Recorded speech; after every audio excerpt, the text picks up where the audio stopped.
నమస్తే అండి అందరికీ. ఇటీవల టీఎస్పీఎస్సీ నిర్వహించినటువంటి జేఎల్ హిందీ ప్రైమరీ కీలో 50% స్కోరింగ్ అయ్యేటువంటి ప్రశ్నలు గురించి మనం డిస్కస్ చేయబోతున్నాం. కొన్ని ప్రశ్నలు నా దృష్టిలోకి వచ్చినటువంటి కొన్ని ప్రశ్నలను నేను ఎక్స్ప్లెయిన్ చేయడానికి ప్రయత్నిస్తున్నాను. ఈ వీడియో కనుక మీకు నచ్చినట్లయితే లైక్ చేయండి, షేర్ చేయండి, అదేవిధంగా సబ్స్క్రైబ్ చేసుకోండి ఛానల్ని. ఏదైనా వీడియో చేస్తే మీకు డైరెక్ట్ నోటిఫికేషన్ వస్తుంది. మీ యొక్క అభిప్రాయాన్ని నోటిఫికేషన్ మన కామెంట్ బాక్స్లో పెట్టడానికి ప్రయత్నం చేయండి. సో ముఖ్యంగా ఎక్కువ మంది అభ్యర్థులు నేను గమనించినటువంటి అంశం ఏంటంటే సుమిత్ ఈ ప్రశ్న అండి 13వ క్వశ్చన్ నా పేపర్లో ఉంది. सुमित्रानंदन पंत की रचना उनका प्रकाशन वर्ष के आधार पर सही अवरोही क्रम निम्न में से कौन सा है అని అడగడం జరిగింది. కానీ చాలామంది అవరోహి క్రమము. సో ఇక్కడ మనం ఇంకొక విషయం ఈ క్వశ్చన్ ఎక్స్ప్లెయిన్ చేయడానికి ముందు ఒక చిన్న అంశం ఏంటంటే అవరోహి క్రమము, ఆరోహి క్రమము, ఈ రెండు వర్డ్స్ మనకి కన్ఫ్యూజ్ కాకుండా ఎగ్జామినర్ వచ్చేసి ఈ లెస్ దాన్, గ్రేటర్ దాన్ అనేటువంటి సింబల్స్ను పెట్టడం జరిగింది. ఇది చాలా వరకు మనకు ఒక రకంగా క్లూ లాంటిది అన్నమాట. అంటే ఇది కన్ఫ్యూజ్ అయినప్పటికీ కూడా మనకు ఈ లెస్ దాన్, గ్రేటర్ దాన్ అనేటువంటి సింబల్స్ పైన అవగాహన ఉన్నా కూడా మనము దీన్ని ఈజీగా ఐడెంటిఫై చేయవచ్చు. అంటే ఆన్సర్ని ఐడెంటిఫై చేయడం కాదు, అవరోహి క్రమం అనేటువంటిది మనకు ఈజీగా గుర్తుంటుంది. ఎట్లా సార్ అంటే కొంతమంది ఏం చెప్తున్నారంటే సింబల్స్ తప్పించాడు మొత్తము. ఇలాంటి ప్రశ్నలు అంటే అవరోహి, ఆరోహి అనేటువంటి ఈ యొక్క క్వశ్చన్స్ అనేటువంటివి అన్నీ కూడా క్వశ్చన్ ఫామ్ చేయడంలో ఎగ్జామినర్ వచ్చేసి మరి తప్పు చేయడం జరిగిందని నేను వినడం జరిగింది. కానీ కాకపోతే ఇక్కడ మనకు అన్ని ప్రశ్నలలో ఇచ్చినటువంటి సింబల్స్ అన్నీ కూడా ఇది మనకు కరెక్ట్ మెథడ్ అంటే కరెక్ట్ ఫామ్లోనే ఇవ్వడం జరిగింది. దీంట్లో ఎలాంటి సందిగ్ధం లేదు. చూడండి ఎట్లా అంటే అవరోహి క్రమము అన్నాడు. ఏమన్నాడండి? అవరోహి క్రమం. అవరోహి అంటే ఏంది? పెద్ద నుంచి అంటే big number to small number, అంతే కదండి. సో మనకి ఎప్పుడైనా ఇక్కడ మనకు లెస్ దాన్ అదేవిధంగా గ్రేటర్ దాన్ అనేటువంటి సింబల్స్ మనం ఎట్లా గుర్తుపెట్టుకోవాలంటే సింపుల్ మెథడ్ చెప్తాను. ఎటు యారో గుర్తు ఉంటుందో అది చిన్నదన్నమాట, అంతే. ఇంకా సింపుల్గా మనం ఇలా ఉందనుకోండి, ఇటు సైడ్ ఉన్నటువంటిది మనకు వచ్చేసి స్మాల్ నెంబరు, ఇటు సైడ్ ఉన్నటువంటిది బిగ్ నెంబర్గా మనం గుర్తుపెట్టుకోవాలన్నమాట. సో ఈ విధంగా మరి మనకు ఆరోహి, అవరోహి క్రమంలో ఈ సింబల్స్ ఇచ్చి కూడా మనకు కన్ఫ్యూజ్ అయినా కూడా దీనిపైన అవగాహన ఉన్నా కూడా మనం ఈ ప్రశ్న కన్ఫ్యూజ్ కాకుండా ఇది ఒక ప్రయత్నం అయితే చేయడం జరిగింది. దీనికి మనం అందరం సంతోషపడాల్సిందే. అంటే కొంతమందికి తెలిసి ఉంటుంది, ఐడియా ఉంటుంది, కొంతమంది కన్ఫ్యూజ్ అవుతారు. కాబట్టి ఇలాంటి అవకాశం కూడా ఇవ్వడం జరిగింది, సంతోషకరమైనటువంటి విషయం. సో ఇక క్వశ్చన్లోకి వచ్చేస్తే, సో అవరోహి క్రమం అడిగిండు. అవరోహి క్రమం వచ్చేసి ఫస్ట్ మూడిట్లో గుంజన్ అనేటువంటి ఆప్షన్ ఉండడం జరిగింది. సో ఇది పక్కా అందరికీ తెలిసినటువంటి విషయమే. సో గుంజన్ వచ్చేసింది, తర్వాత పల్లవ్, తర్వాత వచ్చేసి వీణ, తర్వాత గ్రంథి చెడ. సో అందరు ఇక్కడ ఏమనుకుంటున్నారంటే వీణ కదా ఫస్ట్ ఉండేది, రెండో ఆప్షన్ ఇవ్వాలి కదా, ఇదే కరెక్ట్ అవుతుందా అనుకుంటున్నారు. కానీ ఇక్కడ అడిగినటువంటి విషయం ఏంటిదండి? ప్రకాశన్ వర్ష అన్నాడు. ప్రకాశన్ వర్ష వేరు, రచనా సమయ వేరు. ఆయన ఫస్ట్ వీణ రాస్తాడు వాస్తవమే, కానీ పబ్లిష్ మాత్రం సెకండ్ టైం. అంటే కొంత గ్రంథి అనేటువంటి రచనను పబ్లిష్ చేసిన తర్వాత మాత్రమే వీణ అనేటువంటిది పబ్లిష్ కావడం జరుగుతుంది. అంటే ప్రకాశన్ వర్ష అన్నమాట, ఇయర్ ఆఫ్ ది పబ్లికేషన్, ఎప్పుడు పబ్లిష్ అయిందన్నమాట. సో దాన్ని బేస్ చేసుకొని ఈ క్వశ్చన్ అడగడం జరిగింది. ఇది మనకు ఎక్కడ ఉంది సార్ అంటే డాక్టర్ నగేంద్ర గారి యొక్క బుక్. ఎక్కడండి? డాక్టర్ నగేంద్ర గారి యొక్క బుక్లో క్లియర్గా మెన్షన్ చేస్తూ ఇక చూడండి ఇక్కడ ఉంది. కాకపోతే ఇక్కడ ప్రకాశన్ వర్ష రచన కారిక సమయ అనేటువంటిది ఇవ్వకుండా డైరెక్ట్ పబ్లిష్ అయినటువంటి ఇయర్స్నే ఇక్కడ ఆర్డర్స్ ఇవ్వడం జరిగింది. 1920. ఆ తర్వాత మరి ఇది చాలామంది కన్ఫ్యూజ్ అయ్యారు. తర్వాత వచ్చేసి మనకు 27, ఆ తర్వాత 28, తర్వాత 32 అనేటువంటిది ఆర్డర్లోనే ఇవ్వడం జరిగింది. సో ఇది చాలామంది కన్ఫ్యూజ్ అయ్యి దీనికి కలుస్తుంది, మార్క్ కలుస్తుంది అనుకుంటున్నారు. కానీ ఇది మనకు ఇచ్చినటువంటి ఆన్సరు 100% ఇది కరెక్ట్ ఉండదని నేను భావిస్తున్నాను. సో మీ ఉద్దేశంలో రాంగ్ అయితే అయి ఉండవచ్చు. సో ఇది ఒక అంశం. సో నెక్స్ట్ క్వశ్చన్ వచ్చేసి చూడండి, నిమ్न में से क्या ప్రగతివాది కవితాओं की విశేషత నహీ హే అన్నాడు. ఏమన్నాడండి? నహీ హే అన్నాడు. ప్రగతివాది అనగానే మనం అందరం ఏం చేసామండి, ప్రకృతిక సజీవ వర్ణన్ 99% ఎంత అండి, ఎంత పర్సెంటేజ్ మ్యాక్సిమం నేను అనుకుంటున్నా 99% అభ్యర్థులందరూ కూడా 99% మంది ఈ యొక్క ఫస్ట్ ఆప్షన్నే సెలెక్ట్ చేసుకున్నారు. నహీ హే అన్నాడు, ప్రకృతిక సజీవన్. ఎందుకు ప్రకృతిక సజీవన్ దేంట్లో వస్తుంది, మనకు ఛాయావాదులో వస్తుంది. కానీ ఇక్కడ చూడండి, ఈ యొక్క కంప్లీట్గా ప్రగతివాదలో కంప్లీట్గా వచ్చేసి మనకు ప్రకృతిక సజీవ వర్ణన అనేటువంటిది ఉండదు అనడానికి అవకాశం లేదు. కంప్లీట్గా ఒక 80% ప్రగతివాదులు యథార్థక వర్ణను, క్రాంతి భావన ఇలాంటివి ఉన్నట్లయితే ఒక 20% అంటే కొంతవరకు, ఎట్లా ఉదాహరణకు చూసుకున్నట్లయితే కేదార్నాథ్ అగర్వాల్ మీకు ఐడియా ఉంటుంది. సో కేదార్నాథ్ అగర్వాల్ గారు ఈయన ప్రగతివాదికే పంత్ అంటాం అన్నమాట. ఏమంటామండి? ప్రగతివాదికే పంత్ అంటాం. అంటే ఈయనను బేస్ చేసుకుని ఇక్కడ ఇది హై కిందికి రావడం జరుగుతుంది. మరి ఇక్కడ కన్ఫ్యూజ్ చేయడానికి చూడండి, ఈ పేపర్ మొత్తం కూడా వర్డ్స్ తోటి మ్యాజిక్ చేయడం తప్ప ఇంకేం లేదండి. ఇక్కడ మనకు చూసినట్లయితే వాస్తవానికి ఇది అందరూ కూడా యథాస్థితివాదక బోధ్ అనేటువంటిది చూడండి, యథాస్థితివాదక బోధ్ అనేటువంటిది అవుతుందని చెప్పేసి ఆన్సర్ ఇవ్వడం జరిగింది, యథాస్థితివాదక బోధ్. కానీ అందరు ఏమనుకున్నాము, యథార్థవాద, ఇది ఏదో స్పెల్లింగ్ మిస్టేక్ అయి ఉంటుంది అనుకున్నాం. కానీ యథాస్థితివాద అంటే ఎక్కడ ఉండేటువంటి పొజిషన్ అక్కడే ఉండదాన్ని యథాస్థితివాద అని చెప్పేసి అంటారట. కానీ ఈ అంశము మనం చదువుకున్నటువంటి టెక్స్ట్ బుక్లలో ఏ బుక్కులలో కూడా ఈ యొక్క యథాస్థితివాద అనేటువంటి పదం కానీ ప్రకృతిక ఇది కూడా లేదండి. వాస్తవానికి మనం పెట్టినటువంటి ఆప్షనే కరెక్ట్, చాలామంది పెట్టారు. ప్రకృతిక సజీవ వర్ణన చూడండి, ప్రకృతిక సజీవ వర్ణన అనేటువంటిది కూడా మనకి ఈ యొక్క ప్రగతివాది యొక్క రచనలు, అంటే ప్రగతివాది యొక్క ప్రవృత్తియ కానీ లేదా విశేషత కానీ దాంట్లో లేదు. ఉదాహరణకు ప్రూఫ్ చూసుకున్నట్లయితే ఇది వచ్చేసి మనకు ప్రతియోగిత సాహిత్యంలో ఉన్నటువంటి అంశం. ఇక చూడండి, शोषितों की दीनता का चित्रण కావచ్చు, शोषक वर्ग के प्रति घृण, धर्म और ईश्वर के प्रति अनास्था भाव, ఇవన్నీ కూడా ఇగో క్రాంతికి భావన. ఆ తర్వాత వచ్చేసి నారిక చిత్రన్, అదేవిధంగా సామాజిక జీవన్ కా యథార్థ చిత్రన్, శైలిగత విశేషతాయే. ఇది అదేవిధంగా ఇది చూడండి, అంబేద్కర్ యూనివర్సిటీ అండి. ఇక్కడ మనకి ఇంకా క్లియర్గా ఎవిడెన్స్ BRAOU అంబేద్కర్ యూనివర్సిటీ వాళ్ళ యొక్క టెక్స్ట్ బుక్ అండి. ఇది ఓపెన్ పీజీ వాళ్ళది, పీజీ స్టాండర్డ్. ఇందులో ఉన్నటువంటి చూడండి ప్రముఖ ప్రవృత్తిలో చూడండి, ధర్మ ఈశ్వర్ ఏవం పరలోక విరోధకరణ ఇలాంటి. అదేవిధంగా ఇందులో మొత్తము నేను వెరిఫై చేసినండి ఒక్కొక్క హెడ్డింగు. సో దీంట్లో ఎక్కడ కూడా మనకు ప్రగతివాదిలో ప్రకృతిక సజీవ వర్ణన, అట్లీస్ట్ ప్రకృతి వర్ణన చేసినట్టు కూడా మనకు ఇవ్వలేదు. సో కాబట్టి ఇది కొంచెము మనకు కన్ఫ్యూజ్ చేయడానికి ఇచ్చిండు. అదేవిధంగా కొంతమంది ప్రకృతిక చిత్రం కాకుండా యథాస్థితివాది పెట్టిన వాళ్ళకు రైట్ కావడం జరిగింది. కానీ యాక్చువల్లీ దీనికి మనకు మార్క్ కలిసేటువంటి అవకాశం ఉన్నది. కానీ ఎగ్జామినర్ దృష్టిలో మరి ఎగ్జామినర్ గారు మరి దీన్ని ఏ బేస్లో ఇచ్చిండు అనేటువంటిది మరి ఆయన మోల్డ్ చేసుకోవడానికి అవకాశం ఉంది. ఉదాహరణకు నేను ఎక్స్ప్లెయిన్ చేసిన కేదార్నాథ్ అగర్వాల్ గారు మనకి సుమిత్రానందన్ పంత్ అని చెప్పుకోవడం జరుగుతుంది ప్రగతివాదు. ఆయన అంటే ఏ కాలంలో చూడండి కొంత పర్సెంట్. ఫర్ ఎగ్జాంపుల్ చూసుకున్నట్లయితే రీతికాల్లో భూషణ్ ఉన్నాడండి. భూషణ్ వచ్చేసి వీర్ రస్ సంబంధించినటువంటి రచనలు రాయడం జరిగింది.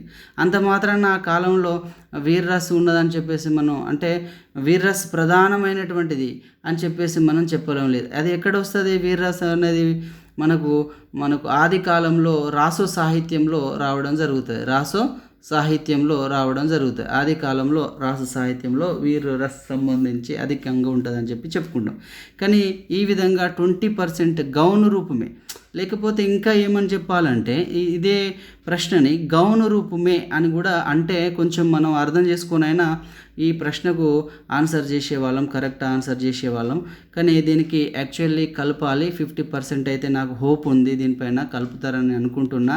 మరి ఇన్ని పుస్తకాలలో మనకు వచ్చేసి ఎన్ని పుస్తకాలు అంటే దగ్గర 2-3 పుస్తకాలు నేను సెర్చ్ చేసిన అండి. ప్రకృతిక వర్ణన్ అనేటువంటి వర్డ్ చూడండి, మీరు చూడండి శైలి, ఇగో చూడండి, ప్రతియోగిత సాహిత్య సిరీజ్ అనేటువంటి బుక్ డాక్టర్ అశోక్ తివారీ గారు రాయడం జరిగింది. సరే ఇది పక్కకు పెట్టినా కూడా ఇది ఇక మన యొక్క అంబేద్కర్ యూనివర్సిటీ వారి యొక్క text book, Hindi text book అండి, ఓపెన్ డిస్టెన్స్ మోడ్లో ఉన్నటువంటి వాళ్ళది. దీంట్లో కూడా లేదండి అట్లీస్ట్ వన్ సింగిల్ వర్డ్ కూడా మరి ప్రకృతిక చిత్రన్ కియా గయా అనేది ఉండేది ఉంటే మనం యాక్సెప్ట్ చేసేవాళ్ళం. కానీ దీనికి మనకు మార్క్స్ అనేటువంటిది కలవడానికి అవకాశం ఉంది. 50% 50-50గా నేను అనుకుంటున్నాను. నాకైతే పక్కాగా అనిపిస్తుంది 50 to మధ్య 50% అనుకుంటున్నా. మరి ఎగ్జామినర్ ఏ విధంగా దీన్ని ట్రీట్ చేస్తాడో చూడాలి. అబ్జెక్షన్ అయితే చాలామంది పెట్టడం జరిగింది. సో ఈ విధంగా మనకి ఎగ్జామినర్కే అనుకూలంగా అంటే ఉంది ఈ ప్రశ్న. ఎటంటే అటు మోల్డ్ చేసుకునేటట్టు ఉంది, లేకపోతే 1 or 2 ఆప్షన్ ఇచ్చినా కూడా కరెక్టే అవుతుంది.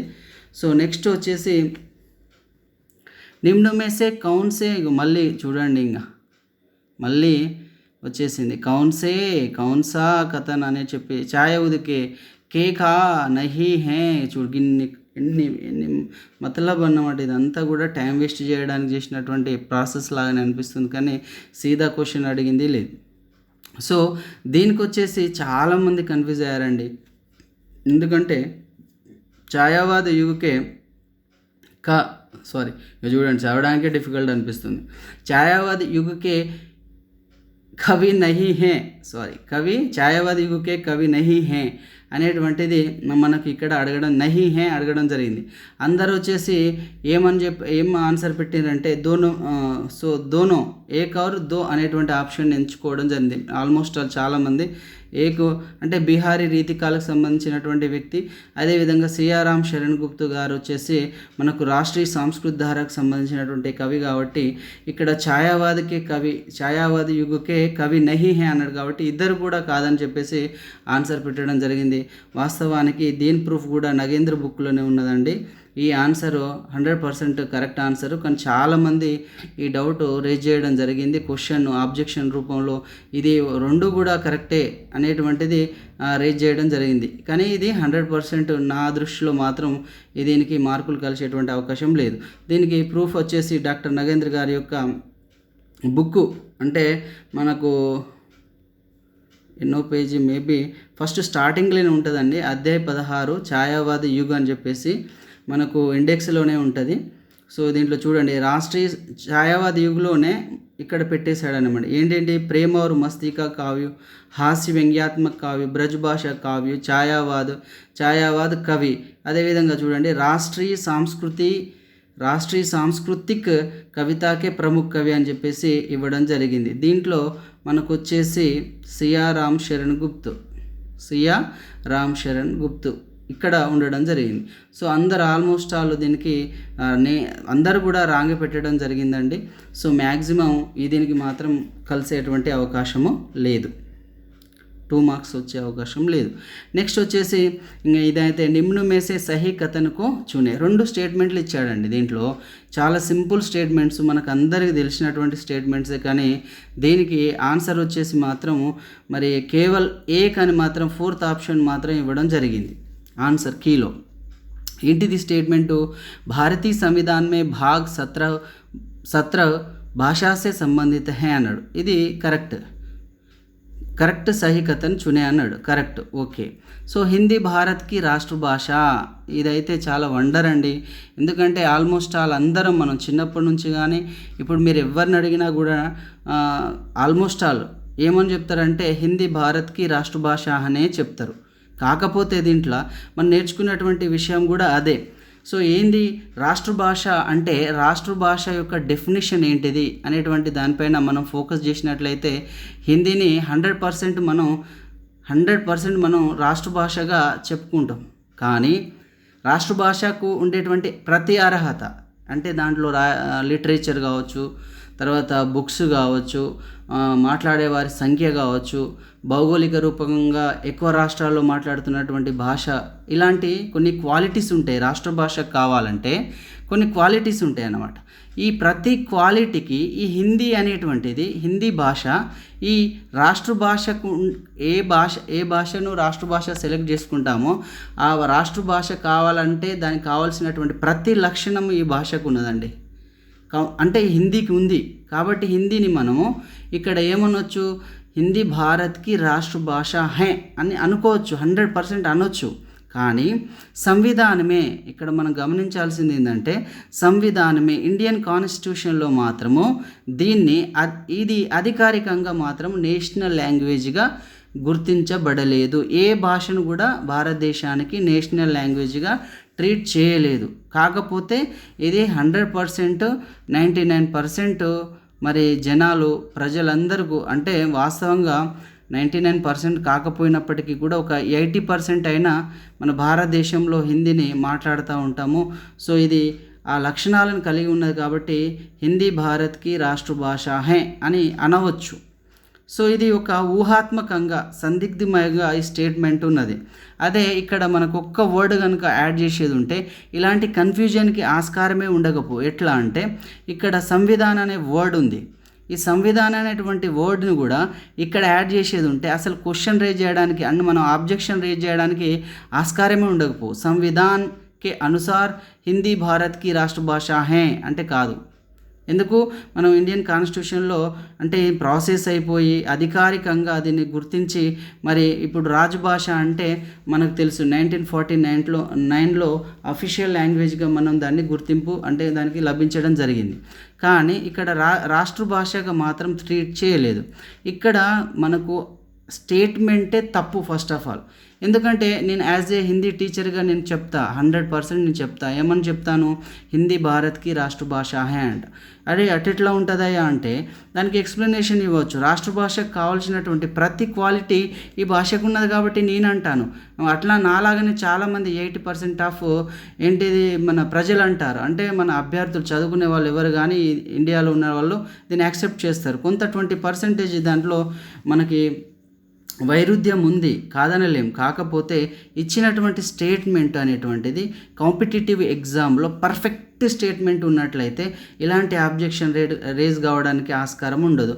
కాబట్టి దీనికి కూడా నేను ఏమనుకుంటున్నానంటే 50-50గానే భావిస్తున్నాను. 50-50% ఆప్షన్ చేంజ్ చేసే అవకాశం ఉంటుందా ఉండదా అనేటువంటిది మనం చెప్పుకోవచ్చు. ఇది ఓరల్గా చెప్తున్నాను. అదేవిధంగా కొన్ని పుస్తకాల్లో ఇప్పటికీ కూడా మనకు రాజభాష రాష్ట్ర భాషకే రూపమే అని చెప్పేసి మనం ఇప్పటికీ చదువుకుంటున్నాం. అదిని కూడా మనం ప్రూఫ్గా పెట్టినామండి. సో ఇది కూడా చూసి మరి ఒకవేళ యాక్చువల్ ఏంటంటే అది కాదు. కాకపోతే ఏంటంటే హిందీ భారత్కి ఇక్కడ చూడండి రాష్ట్ర భాష హే పేజ్ నెంబర్ 23 ప్రతియోగిత సాహిత్యం. రాష్ట్ర భాషకు కావాల్సినటువంటి నియమాలు, డెఫినేషన్స్, రాష్ట్ర భాష అంటే ఏంటిది, హిందీ దానికి సూటబులా కాదా అనేటువంటి అంశాలు అన్నీ కూడా ఇందులో నేర్చుకుంటాం. అదేవిధంగా ఇదే ప్రశ్నపత్రంలో స్వతంత్ర ఆందోళనకే సమయ హిందీ భాషకు యాని ఏ ప్లేస్ ఇవ్వడం జరిగింది, మాతృభాషనా, రాష్ట్ర భాషనా, రాజ్య భాషనా అని చెప్పేసి, అంటే కౌన్సా స్థాన్ దర్జ్ దియా గయా అని చెప్పేసి ఒకటి ఇవ్వడం జరిగింది. అది దృష్టిలో పెట్టుకున్నా కూడా మహాత్మా గాంధీ, పురుషోత్తం దాస్ టండన్, మదన్ మోహన్ మాలవి ఇలాంటి గొప్ప గొప్ప మరి స్వతంత్ర సంగ్రామకారులు మరి ఉద్యమకారులు అందరూ కూడా అప్పుడు జరిగినటువంటి ఉద్యమాల్లో భాగంగా హిందీ భాష జోడినే వాలి భాష అని చెప్పేసి మరి స్టేట్మెంట్లో కూడా గాంధీ గారు ఇచ్చినటువంటి స్టేట్మెంట్లో కూడా రాష్ట్ర భాష కావడానికి 100% అంటే 100% అర్హత ఉంది, ఇదే రాష్ట్ర భాష అని చెప్పి కూడా అతను పేర్కొన్నటువంటి అంశాలు మనం కోకోగుల్లలుగా చూడవచ్చు. కొన్ని పుస్తకాలలో కూడా ఇది క్లియర్గా మెన్షన్ చేసి ఉన్నటువంటి అంశము. అయినప్పటికీ నేను దీన్ని ఛాన్స్ తీసుకుంటలేను. ఎందుకంటే మనకి ఇది యాజ్ పర్ ఇండియన్ కాన్స్టిట్యూషన్గా అడిగితే బాగుండేది. కాకపోతే అడగలేదు. అయినప్పటికీ కూడా మరి స్టేట్మెంట్కి నేను 50% వచ్చే అవకాశం ఉందని చెప్పేసి అనుకుంటున్నాను. నెక్స్ట్ ఇంకా దీనిపైన కూడా నెక్స్ట్ ప్రశ్న, ఈ క్వశ్చన్కి కూడా సూర్యకాంత్ త్రిపాఠి నిరాలజీ కా జన్మ కబ్ హువా హై అన్నాడు. సో అందరు కూడా దీనిపైన రకరకాల బుక్స్గా, ఒకటి కాదండి, నెంబర్ ఆఫ్ బుక్స్ తీసి ఏం చేశారు, జిరాక్స్ అంటే ఫొటోస్ పెట్టడము. ఇది కాదు 1896 అని ఒకరు, 1899 అని ఒకరు.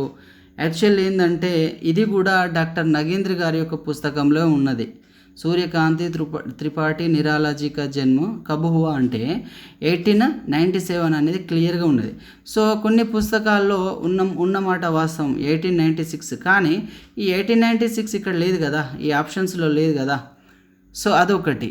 నెక్స్ట్ ఇంకొక అంశం ఏంటిదంటే 1899 కూడా ఉంది, 1899 కూడా ఉంది, కానీ ఈ 1899 అనేటువంటి ఇయర్ ఇందులో లేదు కదా. ఒకవేళ ఇది ఉండేది ఉంటే మనం మన దగ్గర ఉన్న బుక్ రెఫరెన్స్ పెట్టేసి ఇది మరియు ఇది రెండు ఉన్నటువంటి, అంటే ఫర్ ఎగ్జాంపుల్ 4th ప్లేస్లో 1899 ఉన్నది అనుకోండి. సో ఫస్ట్ ఆప్షన్ రైటే అవుతుంది, 4th ఆప్షన్ రైటే అవు. కాకపోతే ఇందులో 1896 అనేటువంటి కొన్ని పుస్తకాలు ఉన్నటువంటి ఇయర్ కానీ, 1899 అనేటువంటిది కొన్ని పుస్తకాల్లో ఉన్నటువంటి ఈ ఇయర్ కానీ ఈ ఆప్షన్స్ లేదు. ఉన్నటువంటి ఆప్షన్, ఏకైక ఆప్షన్ ఏంటిది 1897. ఈ 1897 అనేటువంటిది డాక్టర్ నగేంద్ర గారి యొక్క బుక్లో ఉన్నదండి, డాక్టర్ నగేందర్ గారి యొక్క బుక్లో ఉన్నది. సో ఇతని బుక్లో ప్రకారము ఇది ఎగ్జామినర్ ఏంటంటే క్లియర్ కట్గా ఈ పుస్తకంలో ఉన్నది, ఇది రైట్ అనేటువంటి చాయిస్ ఉన్నది. కాబట్టి ఇది మ్యాక్సిమం 100% కలవదు, ఇదే ప్రామాణికంగా తీసుకోవచ్చు. అంటే లేదని అంటలేను నేను, ఉన్నాయి ఇయర్స్ వేరు ఉన్నాయి, కానీ ఆ ఇయర్స్ ఇందులో లేవు కదా ఆప్షన్స్లో, కాబట్టి కలవయని నా యొక్క ఒపీనియను. ఆ తర్వాత చూడండి దీనికి ప్రూఫ్, సూర్యకాంత్ త్రిపాఠి నిరాల 18 ఇంతకుముందు చెప్పిన 1899. ఇది ఏంటిదండి, బచ్చన్ సింగ్ బుక్ అండి. ఇది బచ్చన్ సింగ్, డాక్టర్ బచ్చన్ సింగ్ గారి యొక్క పుస్తకము హిందీ సాహిత్యక దూసరా ఇతిహాస్ అనే పుస్తకంలో క్లియర్ చూడండి, హెడ్డింగే చూడండి. కానీ ఇది 1899 ఇక్కడ ఉందా అండి, లేదు. సో కాబట్టి మనం అబ్జెక్షన్ చేసినా కూడా ఇది మార్క్ కలిసేటువంటి ఆస్కారం లేదు. ఇది చూడండి డాక్టర్ నగేంద్ర గారి యొక్క బుక్, ఇది డాక్టర్ నగేంద్ర గారి యొక్క book, doctor Nagendra. So doctor Nagendra గారు బట్టి ఇక్కడ ఉన్నటువంటి అంశం చూడండి. సో 1897 అండి, 1897. సో ఇదే మనకి ఇక్కడ ఉన్నటువంటి విషయం, ఈ ఆప్షన్స్లో ఉన్నది. కాబట్టి దీనికి 100% ఎలాంటి హోప్స్ ఉండేయండి. నాకు తెలిసినంత వరకు చాలామంది ఇట్లా ఉంటుంది అట్లా ఉంటుంది అని పెట్టారు, కానీ మ్యాక్సిమము దీనికి మార్కులు కలిసేటువంటి అవకాశం లేదు. ఇది 100% ఇది కరెక్ట్ అన్నమాట. 100% ఇది కరెక్ట్ అయ్యేటువంటి 100% కరెక్ట్ అంటే అంతే. ఇక మళ్ళీ దాంట్లో ఛాన్స్ సెకండ్ ఆప్షనే లేదు. సో ఒకవేళ ఆప్షన్స్లలో ఇంకొక ఇయర్ ఉండేది ఉంటే దాన్ని మనం బేస్ చేసుకొని అబ్జెక్షన్ ఇచ్చినా కూడా వాళ్ళు కన్సిడర్ చేసేవాళ్ళేమో. సో ఇది చూడాలండి. నెక్స్ట్ వచ్చేసి, సో ఇక్కడ మనం ఇంకొక విషయం, దీన్నే ఎందుకు ప్రామాణికంగా తీసుకుంటున్నారు సార్ అంటే, మనకి ఇక్కడ గమనించాల్సినటువంటి విషయం ఏంటిదంటే డాక్టర్ నగేంద్ర గారు రాసినటువంటి బుక్ కాదండి ఇది, హిందీ సాహిత్యక ఇతిహాస్. ఇది లేఖక్ మండల్, ఇక్కడ చూడండి. ఇందులో ఫస్ట్ పేజీలోనే మనకు భూమిక రాకముందుకే ఎంతమంది అంటే ఎంతమంది అంటే మనకు వచ్చేసి 25 మెంబర్స్ దీన్ని సంకలనం చేయడం జరిగింది. అంటే దరిదాపున 25 మంది ఒపీనియన్ అన్నమాట. ఈ ఒక్క బుక్ చదివితే మనం 25 పుస్తకాలు చదివినట్టే. అంటే అంత ప్రామాణికంగా దీన్ని కన్సిడర్ చేస్తూ ఉన్నారు. ఎందుకంటే ఒకరు చెప్పింది వేరు, ఇక్కడ బచ్చన్ సింగ్ చెప్పాడు, కానీ ఇక్కడ ఈ 1897 అనేటువంటి అంశము లేఖక మండలి చూడండి ఎంతమంది ఉన్నారు, 25 మంది యాక్సెప్ట్ చేసినారు అన్నమాట. అంటే 1:25. ఇంకా వేరే పుస్తకంలో వేరే ఉండవచ్చు కాదంటలేను, కానీ ఏకదాటిగా 25 మెంబర్స్ ఇక్కడ కలిసి లేఖక మండలి కలిసి ఈ బుక్ను ప్రిపేర్ చేయడం జరిగింది. అందుకోసమే డాక్టర్ నగేంద్ర గారి యొక్క బుక్ ప్రతి ఒక్కరి దగ్గర ఉండాలి, ప్రతి పేజీ మీరు చదివి ఉండాలి, ప్రతి కాంపిటేటివ్. దీనికి అడిషనల్గానే మీరు ఏదైనా చదువుకోవాలి, దీనికి అడిషనల్గానే ఏదైనా చదువుకుంటే మీకు ప్లస్ అవుతుంది. కానీ దీన్ని స్కిప్ చేసి నేను వేరే పుస్తకాలు చదువుతానంటే మీరు చాలా వరకు లాస్ కావడం జరుగుతుంది. ఎందుకు సార్ అంటే, ఫర్ ఎగ్జాంపుల్గా ఇక్కడ 25 మెంబర్స్ కలిసి రాశారంటే 25 మంది యొక్క అభిప్రాయం ఒకటే రాసినటువంటిది అని మనం అర్థం చేసుకోవాలి. అందుకే దీన్ని ప్రామాణికంగా తీసుకోవడం జరుగుతుంది ఎక్కువగా అని నేను అనుకుంటున్నాను. అది అయి ఉండొచ్చు, కాకపోవచ్చు కూడా. సో కాబట్టి నా ఒపీనియన్ అది.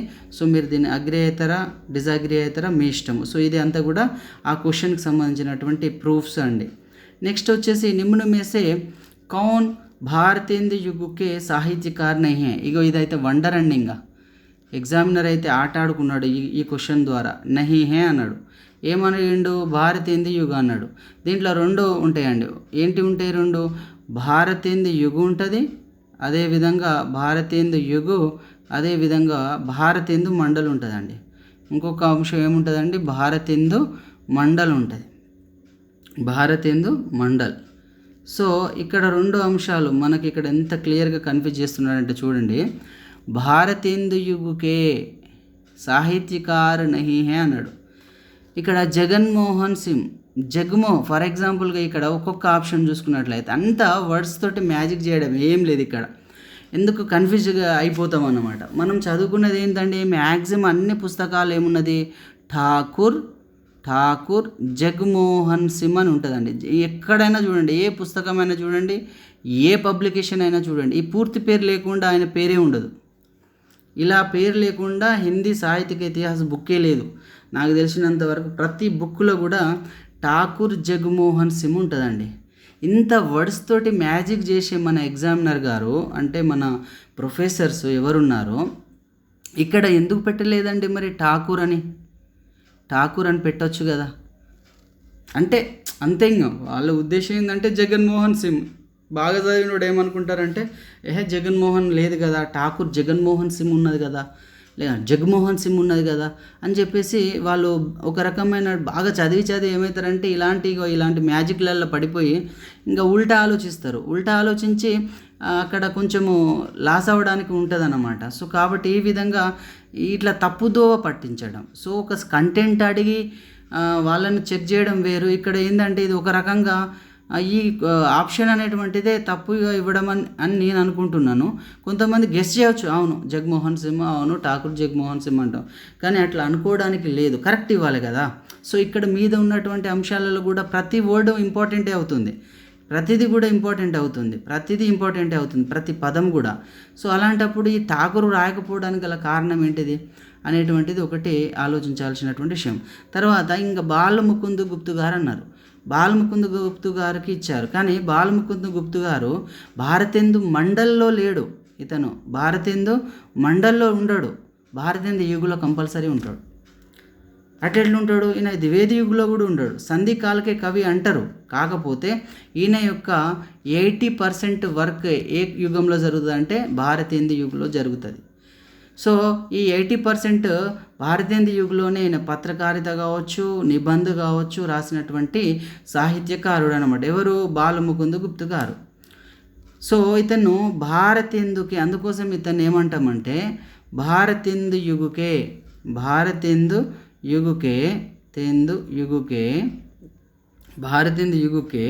సేనాపతి అంటామండి. దీనను సేనాపతి అంటాం. ఇంత క్లియర్ వర్డ్ అంటే ఏం లేదు, కన్ఫ్యూజ్ చేయడం. ఈయన సంధికాలు అంటారు కొంతమంది. సో కానీ ఎక్కువ ప్రియారిటీ భారతేందు మండలాన్ని అడగాలి. ఇక్కడ యాక్చువల్లీ ఏం అడగాలంటే భారతేందు యుగు కాకుండా భారతేందు మండల్ అంటే 100% ఇది రైట్ అయిపోతుంది. భారతేందు యుగు ఎప్పటి నుంచి ఉంది? 1857 to 1900 వరకు ఉంది. కానీ ఈయన యొక్క మనకు వచ్చేసి భారతేందు యుగంలోనే బాలముకుంద్ గుప్తు గారు గ్రేట్ నిబంధగారు అన్నమాట. సో ఈ అంశాన్ని మనం చదివి ఉన్నాం కదా. ఇప్పుడు మనం ఏంటంటే ఉల్టా ఆలోచించడం స్టార్ట్ చేసేస్తాం. ఎట్లా అంటే ఇక్కడ ఇవన్నీగా వర్డ్స్ తోటి మెస్మరైజ్ చేస్తున్నారు కదా, వర్డ్స్ తోటి మ్యాజిక్ చేస్తూ ఉన్నారు. కాబట్టి మనం ఏమనుకుంటాం, ఒక జనరల్గా అంటే కొంత అవగాహన ఎట్లా ఉంటుంది అంటే ఉల్టా ఆలోచించడానికి ఆస్కారం ఉంటుంది. జగన్మోహన్ సింగ్ యాక్చువల్లీ ఠాకూర్ జగన్మోహన్ సింగ్ కాబట్టి జగన్మోహన్ ఇది తప్పు అనుకుంటే అట్లాంటి ఆలోచనలు వచ్చి ఇక్కడ తప్పు చేసేటువంటి అవకాశం ఉంది. యాక్చువల్లీ బాలముకుంద్ గుప్తు గారు నేను చూపెడతాను. సో ఎందులో వస్తాడు అనేటువంటిది కూడా క్లియర్గా మనకు ఇవ్వడం జరిగింది. ఒక్కసారి చూడండి. చూడండి, హిందీ నిబంధక వికాస్, ఇక భారతేందు యుగం అండి. భారతేందు 1873 to 1900 ఈ వరకు ఉందండి భారతేందు యుగంలోనే క్లియర్గా మెన్షన్ చేశాడు బాలముకుంద్ గుప్తు గారు. సరే, ఒక్క పుస్తకంలో ఉన్నదనుకోండి, వాస్తవానికి ఉన్నాడు. శివశంభుకే చిట్టే రాసింది ఆయనే కదా. ఇగో ఇది రెండో పుస్తకం, అసిస్టెంట్ ప్రొఫెసర్ రాశాడు, నార్త్ ఇండియా పుస్తకం అండి ఇది. అన్నీ నార్త్ ఇండియా మనకు మ్యాక్సిమము. సో కొన్ని అంబేద్కర్, కేయూ, తర్వాత ఇగ్నూ వాళ్ళ బుక్స్ కూడా కొంతమంది కానీ అన్ని యూనివర్సిటీలు మనం గ్యాదర్ చేయలేము కదా అండి. సో మ్యాక్సిమం వరకు కొన్ని లిటరేచర్ బుక్ చూడండి. बालमुकुंद गुप्त भारतीय प्रमुख निबंधकारों का नामोल्लेखित कीजिए. నిబంధకారునికి భారతీయ యుగంలో నిబంధన రాసిండంటే భారతీయ యుగకు సంబంధించినోడు అంటామా, సంబంధించినోడు అంటామా? మనకు అక్కడ ఏమడిగిండు, భారతీయ యుగసే సంబంధిత సాహిత్యకారు నహీ హే అన్నాడు. భారతీయ యుగకే సాహిత్యకారు నహీ హే అన్నాడు. ఈయన సంబంధించినటువంటి వ్యక్తే కదా, క్లియర్గా మనకు అక్కడ మెన్షన్ చేసిండ్రు కదా, ఆ బుక్లో ఉంది కదా. ఇగో చూడండి, ఇది ఒకటే బుక్క. సో ఇదేంటిది, ప్రతియోగిత సాహిత్య బుక్. ఇదేంటిది, North India assistant professor doctor Kusum Rai garu రాసినటువంటి హిందీ సాహిత్యక లిటరేచర్. ఈయన ప్రొఫెసర్ అండి. ఈయన అంటే ఈ బుక్ కూడా ప్రామాణికం కాదనుకుందాం. సో ఇదైతే మన స్టేట్దే కదండి. ఇది ఏంటిది, ఇది BRAOU అంటే మనకు అంబేద్కర్ యూనివర్సిటీ వాళ్ళు ఇచ్చినటువంటి అకాడమీ పుస్తకము. అంటే డిస్టెన్స్ మోడ్లో జరిగినటువంటి వాళ్ళు నేర్చుకున్నటువంటి దాంట్లో ఆ బుక్లో భారతేందు యుగు చూడండి. భారతేందు యుగు అన్నాడా, భారతేందు యుగు అని. ఇక చూడండి, ఇక కథ మంచిగా ఉన్నది, ఎంత బ్రహ్మాండంగా ఉంటుందంటే ఇట్లా వర్డ్స్ తోటి ఒక చిన్న మిస్టేక్ వల్ల అదండి. ఇగో చూడండి, బాలముకుంద గుప్త ఏముందండి, బాలముకుంద గుప్త. సో ఇలా మీరు ఏ పేజీ చూసినప్పటికీ కూడా ఇది ఇందులో ఉన్నది. అంటే ఇది మొత్తం కాంట్రవర్సీ క్రియేట్ చేయడం. సంధికాలకే కవి అంటారు అన్నమాట. సో సంధికాలకే కవి అంటారు. కాకపోతే ఏంటంటే బాలముకుంద గుప్త గారు మ్యాక్సిమం వచ్చేసి 80% ఆయనే దేనికి సంబంధించినటువంటి వ్యక్తి అంటే భారతీయ యుగకు సంబంధించినటువంటి వ్యక్తి. అందుకోసం ఈయన సేనాపతి అని కూడా అంటాం. దీనికి కూడా ఇక ఎగ్జామినరు మరి ఇదంతా ఏంటంటే ఇట్లా చేయడం వల్ల నాకైతే హోప్ లేదు వాస్తవానికి అయితే. కాకపోతే మేబీ ఎనీ ఛాన్సెస్ నేనైతే అంటే అనుకోవట్లేదు. మ్యాక్సిమం ఇది ఉంటుందా ఉండదా కానీ 50% అనుకుంటున్నా ఛాన్స్, 50%. ఎందుకంటే ఇక్కడ మండల్ అన్నాడు అనుకోండి, ఇది కరెక్ట్ ఆన్సర్ అవుతుంది. భారతేందు మండల్కే సాహిత్యకార్ నహీ అంటే ఇది 100% కరెక్ట్ అవుతుంది. సో ఇదే అండి. నెక్స్ట్ క్వశ్చన్కి వెళ్ళిపోదాము. సో ఇది వచ్చేసి దీని యొక్క ప్రూఫ్ మీకు 1, 2, 3 పేజెస్లో అంటే 3 బుక్స్లో ఇవ్వడం జరిగింది. ఇంకా ఇదైతే వండర్ అండి. నెక్స్ట్ క్వశ్చన్ వచ్చేసి పాలీ భాషాక వికాస్ ముఖ్యతః. చూడండి, నేనేమంటున్నా వర్డ్స్ మ్యాజిక్ అండి, ఏం లేదు. వికాస్ కిస్ భాషాసే హువా అంటే వైదిక సంస్కృతాన్ని చేసిండు. లౌకిక సంస్కృతి ఉంది, వైదిక సంస్కృతి ఉంది. చూడండి, వైదిక సంస్కృత, లౌకిక సంస్కృత. చూడండి ఇక్కడ పాలీ భాషా కా వికాస్ ముఖ్యతః కిస్ భాషా సే హువా హై. కిస్ భాష, ఏ భాష, సంస్కృత భాష అని రావాలి ఫస్ట్. సంస్కృతి నుంచి వెళ్ళే మనకు పాలీ కానీ ప్రాకృతి కానీ ఇవన్నీ కూడా పాలీ భాషా కా వికాస్ ముఖ్యతః కిస్ భాషా సే హువా అంటే భాష అన్నప్పుడు సంస్కృతమే. సంస్కృత భాష యొక్క 2 రూపాలు ఏంటి, లౌకిక సంస్కృతి ఒకటి, అదేవిధంగా వైదిక సంస్కృతి ఒకటి. వైదిక సంస్కృతి మే పరివర్తన హోకర్ లౌకిక సంస్కృతి ఆ గయా హై. ఆ తర్వాత వైదిక సంస్కృతి అనేటువంటిది రావడం, ఫస్ట్ వైదిక సంస్కృతి తర్వాత లౌకిక సంస్కృతి. సో ఈ విధంగా వచ్చి మళ్ళీ తర్వాత పాలి ఇక్కడ ఉంది అండి, క్లియర్గా ఉంది. ఇదైతే కలవాల్సిన ప్రశ్ననే. కాకపోతే నాకు ఎందుకు డౌట్ అనిపిస్తుందంటే ఇక్కడ ముఖ్యతః అని పెట్టేసిండు. ముఖ్యతః అంటే ఆర్డర్ వచ్చి మాత్రం కంపల్సరీ ఇదే. కాకపోతే ముఖ్యతః అని ఈ చిన్న చిన్న వర్డ్స్ నహి హే, యహి హే ఇలాంటివి ఏమన్నా నేనేమంటున్నా ఈ సెషన్ మొత్తం అంతా కూడా ఎగ్జామినర్ ఎటు మోల్డ్ చేసుకోవాలనుకుంటే ఆ ప్రశ్న అటు మోల్డ్ అయ్యేలాగానే ఉంటుంది. అందుకోసమే ఫస్ట్ పార్ట్లో నేను జస్ట్ 100% కలిసిట్టి పెట్టిన. ఇప్పుడు ఒక 50% చాయిసెస్ ఉన్నాయి, ఏమైనా ఆలోచన చేస్తారా అని చెప్పేసి ఇది కూడా భోలానాథ్ తివారీ గారి యొక్క బుక్లో నుంచి ఆ ప్రాచీన ఆర్య ఇదంతా ఒక 12-20 పేజీలు ఉంటుందండి. అదంతా చదివితే మనకు కన్క్లూజన్గా ఏమొస్తుందంటే ఫస్ట్ సంస్కృతిలో 2 రూపాలు, వైదిక సంస్కృతి, లౌకిక సంస్కృతి తర్వాత వచ్చినటువంటి పాలి తర్వాత పాకృతి తర్వాత అపభ్రంశ్. ఈ విధంగా మనకి ఇది అందరికీ తెలిసిన విషయం అండి. ఇది అందరికి 100% తెలిసినటువంటి అంశమే. 99% లౌకిక సంస్కృతి అనే పెట్టారు. కాకపోతే మరి దీనికి ఆప్షన్ కలుపుతారా, చేంజ్ చేస్తారా, లేకపోతే 2 మరియు 3 2 మరియు ఏంటిదంటే 4కి ఇస్తారా అనేటువంటిది మనం చూడాలి. సో దీనికి కూడా నాకు తెలిసినంత వరకు అయితే ముఖ్యతః కిస్ భాష సేవు అంటే అసలు సంస్కృతి పెడితే కంప్లీట్గా చూడండి, సంస్కృతి పెడితే ఏ బాధ ఉండదు. కాకపోతే ఏంటంటే కన్ఫ్యూజ్ చేయడానికే అడుగుతూ ఉన్నాడు. వాస్తవానికి 1500 ఈసా పూర్వు నుంచి వెళ్ళి మనకు 500 ఈసా పూర్వు వరకు ఉంటుంది. సో 500 ఇయర్స్ చాలా వ్యత్యాసం ఉంటుందండి. వైదిక సంస్కృతికి లౌకిక సంస్కృతి మనకు చాలా వ్యత్యాసం ఉంటుంది. కాబట్టి ఇది మ్యాక్సిమము మనకు కలిసేటువంటి అవకాశమే ఉంది, కానీ చూడాలి. నెక్స్ట్ వచ్చేసి ఇప్పుడు మనకు దీనికి సంబంధించినటువంటి క్వశ్చన్ ఇంకొక స్టేట్మెంట్స్ ఇవ్వడం జరిగింది. ఏంటిది ఆ స్టేట్మెంటు అంటే సహీ హే అడిగిండు. స్టేట్మెంటు ముఖ్య బోలియోంకే సంబంధమే సహీ హే. క్వశ్చన్ స్టేట్మెంట్స్ 3 ఇచ్చిండు. ఇది రైటే, రెండోది రైటే, మూడోది రైటే అని ఇచ్చిండు. కానీ రెండోది ఒకసారి గమనించండి మీరు. రెండోది ఏంటిది? ప్రాకృత భాషా కా వికాస్ లౌకిక్ సంస్కృతి సే హువా హే అన్నాడు.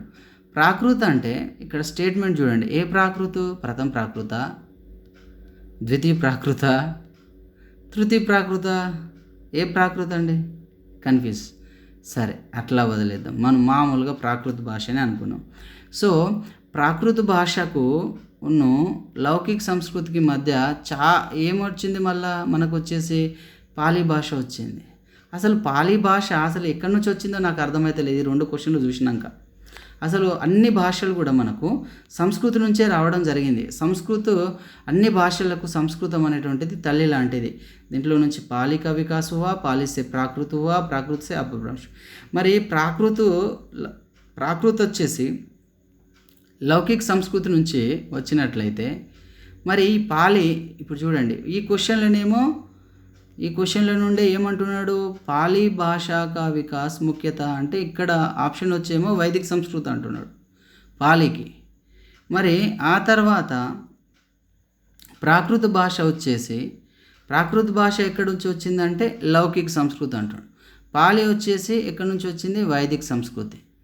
మరి ఈ లౌకిక సంస్కృతి సపరేట్ లాంగ్వేజ్ కాదు కదా, అంటే ఒక ప్రత్యేకమైనటువంటి భాషనైతే కాదు నాకు తెలిసినటువంటి. సంస్కృతం ఒక భాష, దాని యొక్క రూపాలు 2, ఒకటి వైదిక సంస్కృతం, ఒకటి లౌకిక సంస్కృతం. మరి ఈ విధంగా అంత కన్ఫ్యూజన్గా ఉంది. సో దీనికి నాకు తెలిసినంత వరకైతే 50% చాయిస్ ఉంది. అదేవిధంగా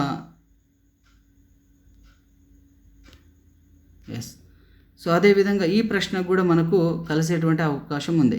కలిస్తే మాత్రం రెండింటికి కలుస్తాయి. అంటే సో ఇది రైట్ అయినప్పుడు ఇది ఆల్రెడీ రైటే. సో ఇది రైట్ అయినప్పుడు లౌకిక సంస్కృతి అన్నాడు. సారీ, ఇది కూడా రైట్ కాదు. ఏంటి? ప్రాకృతిక వికాస్ అంటే ప్రాకృత భాషకు ముందు ఏంటిది? పాలి వచ్చింది కదా, పాలి యొక్క పరివర్తిత రూపమే మనకు ప్రాకృతం. ఇలా వికాస్ క్రమం ఉంది. సో ఇక్కడ ఈ స్టేట్మెంటు రైట్ అని ఇచ్చిండు కాబట్టి ఇది ఆప్షన్ చేంజ్ అయ్యేటువంటి అవకాశం ఉంది. ఇది 2 కూడా చూడాలి మరి ఎట్లా ఉంటుందో ఫైనల్కి. ఇలా తర్వాత మనకు చివరి ప్రశ్న నా దృష్టిలో ఇక్కడ కొంత కన్ఫ్యూజన్ క్రియేట్ కావడానికి ఆస్కారం ఉంది. మ్యాక్సిమం కొంత అందాజతోటి, అంటే మనకు లిటరేచర్ మీద పట్టు ఉన్నది కాబట్టి కొంచెం అవగాహనతో పెట్టేశాము. కానీ అక్యురేట్గా పోవాలంటే ప్రతిదానికి మనకు, ఎందుకంటే కాంపిటేటివ్ ఎగ్జామ్ కాబట్టి ప్రతిదానికి ఇంత జాగ్రత్త తీసుకున్నాడు. కౌన్సా కథన్ నహీ హే అబ్లిక్ పెట్టుడు, గీతలు పెట్టుడు ఇవన్నీ. అలాంటప్పుడు మరి యాక్చువల్గా గోరఖ్నాథ్ యొక్క టైం అనేటువంటిది మనకు రామచంద్ర శుక్లజీ గారు కానీ ఇంకా ఇతరత్ర ఎవరైనా కూడా ఇది మెన్షన్ చేయలేదు. మనం ఎట్లా చెప్తాము? అదేవిధంగా వరరుచి, ఏ వరరుచి, ఇలాంటి కొంచెం సందిగ్ధమైనటువంటి ప్రశ్న కాబట్టి మ్యాక్సిమం ఇవ్వకపోవచ్చు, కానీ ఒక 20-30% అనుకుంటున్నాను నేను. దీనికైతే 30% వరకు అవకాశం ఉంది. ఏమన్నా మరి అబ్జెక్షన్ చేశారు చాలామంది, చూడాలి. ఇదండి మనకున్నటువంటి జిఎల్ హిందీ క్వశ్చన్ పేపర్కి సంబంధించినటువంటి కీ యొక్క విషయాలు. సో దీంట్లో కొన్ని అంశాలు అంటే నాకు తెలిసి మ్యాక్సిమం నేను కవర్ చేసిన అన్ని విషయాలు మీకు ప్రూఫ్స్ సహా చూపించేటట్టు ప్రయత్నం చేసిన. మరి ఇది షేర్ చేయండి, మ్యాక్సిమం షేర్ చేయాలని చెప్పి నేను కోరుకుంటున్నా. సో అందరూ బాగుండాలి. ధన్యవాదాలు.